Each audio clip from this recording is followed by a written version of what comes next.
Diduga mengalami remblong, truk pengangkut beras menabrak sejumlah kendaraan di Jalan Lintas Barat Sumatera, Kabupaten Tapanuli Selatan, Sumatera Utara.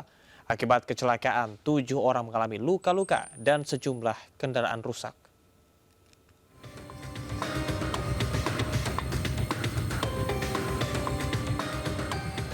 Sebuah truk bermuatan beras seberat 30 ton menabrak sejumlah kendaraan di Jalan Lintas Barat Sumatera, Kecamatan Angkola Barat, Tapanuli Selatan.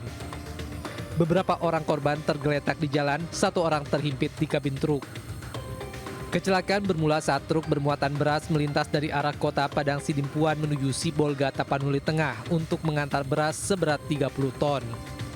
Saat melewati jalan menurun, truk diduga mengalami remblong dan menabrak satu minibus di depannya. Lalu truk menabrak pikap yang membawa sejumlah orang yang terparkir di pinggir jalan. Akibatnya 7 penumpang pikap terluka. Setelah itu truk menabrak pembatas jembatan hingga akhirnya terbalik dan menutup sebagian ruas jalan. Tronton Hino ya, yang diduga remblong menabrak mobil Avanza ya, yang datang dari arah bersamaan. Sehingga mobil Avanza terhimpit menimpa rumah warga, kemudian truk Hino terguling menyerempet mobil pickup yang berada di depannya. Akibat kecelakaan beberapa kendaraan dan satu rumah warga alami kerusakan. Dari Tapanuli Selatan, Sumatera Utara, Indra Mulia Siagian, iNews melaporkan. Polisi menggelar razia tempat yang dijadikan lokasi prostitusi di kawasan Priuk, Kota Tangerang. Dalam razia ini, 4 wanita penghibur diamankan oleh petugas.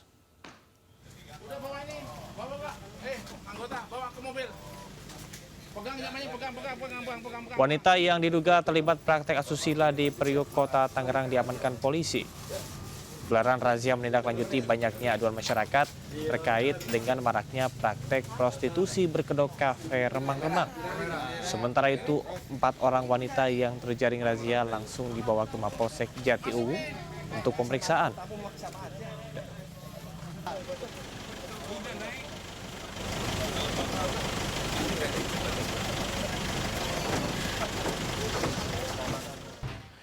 Diduga menggelapkan uang ratusan nasabah yang nilainya mencapai miliaran rupiah, kantor lembaga keuangan mikro berbasis syariah atau koperasi di Anyer, Serang, Banten disegel oleh polisi.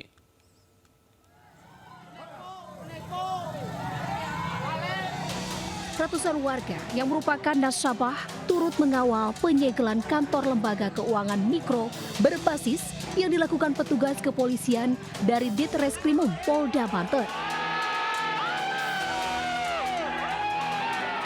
Sejumlah nasabah sempat emosi saat para pegawai keluar dari kantor koperasi yang terletak di Anyer, Serang.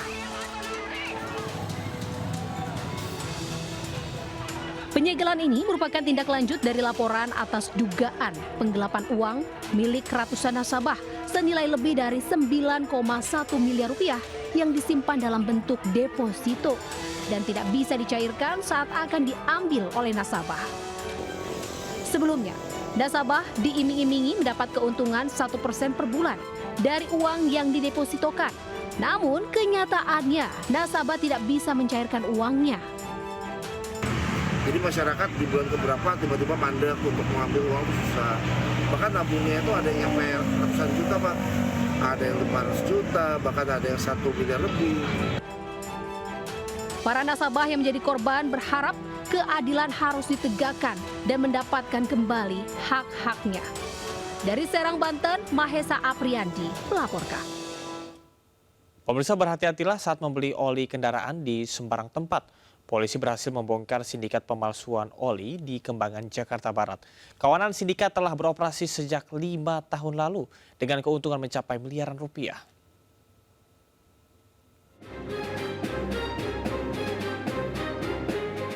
Empat orang tersangka sindikat oli palsu ini diamankan unit Krimsus Polres Metro Jakarta Barat. Mereka ditangkap di rumah produksi oli palsu wilayah Kembangan, Jakarta Barat. Sejumlah barang bukti label dan oli bekas serta mesin pembuat botol turut diamankan. Sindikat pemalsu oli mesin kendaraan sepeda motor dan mobil ini beroperasi sejak 5 tahun lalu dengan keuntungan mencapai lebih dari 3 miliar rupiah. Mereka meracik oli palsu ini menggunakan oli bekas yang dicampur parafin lalu dikemas menggunakan merek ternama. Para pelaku melakukan produksi dan perdagangan produk oli mobil dengan bahan oli bekas yang sudah dilakukan penyaringan secara manual maupun secara elektronik, kemudian dicampur dengan cairan parafin. Kemudian dimasukkan ke dalam wadah kemasan oli yang diberi merek. Keempat tersangka dijerat pasal berlapis dengan hukuman lebih dari 10 tahun penjara dan denda hingga miliaran rupiah. Dari Jakarta, Miftahul Ghani melaporkan. Tempat perakitan ponsel ilegal digerebek polisi di Ruko Green Court, Cengkareng, Jakarta Barat. Dalam seminggu, para pelaku merakit 5.000 ponsel dengan merekondisi perangkat rusak menggunakan suku cadang dari Cina.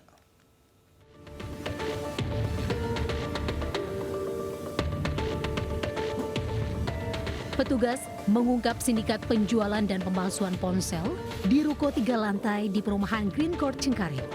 Kasus ini terbongkar berawal dari keluhan masyarakat yang membeli ponsel merek terkenal dengan harga murah secara online. Dari hasil pemeriksaan, sindikat ini sudah 2 tahun merakit ponsel ilegal. Mereka menggunakan suku cadang ponsel rusak asal Cina yang diimpor melalui sebuah perusahaan di Batam, Kepulauan Riau. Dalam seminggu, mereka mampu memproduksi 5.100 ponsel rekondisi berbagai merek. Yang dilakukan oleh pedagang ini yaitu melakukan impor secara ilegal, kemudian merakit handphone dengan bahan rekondisi ya. Jadi sebenarnya itu banyak barang-barang bekas ya. Selain ponsel yang sudah siap jual, dari dalam ruko ini juga ditemukan aksesoris lainnya. Total kerugian negara akibat praktik penjualan ponsel palsu dari lokasi ini mencapai 12 miliar rupiah. Di Jakarta, Miftahul Ghani melaporkan.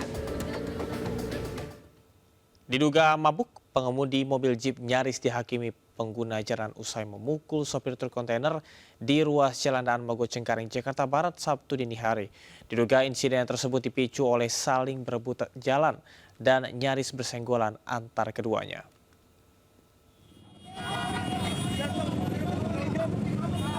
Hiruk-pikuk terjadi saat pengguna jalan menghadang mobil Jeep di Jalan Daan Mogot Cengkareng.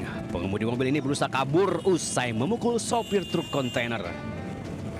Warga tersulut emosi lantaran pengemudi mobil tidak mau turun dari kendaraannya. Sejumlah pengguna jalan nyaris menghakimi pengemudi mobil Jeep. Insiden ini berawal saat mobil Jeep dan truk kontainer melaju dari arah berlawanan, saling berebut jalan hingga nyaris bersenggolan. Pengemudi mobil Jeep yang diduga dalam pengaruh miras memukul sopir truk kontainer. Guna menghindari amuk massa, pengemudi mobil Jeep diamankan ke kantor polisi terdekat. Dari Jakarta, Rio Manik, iNews melaporkan.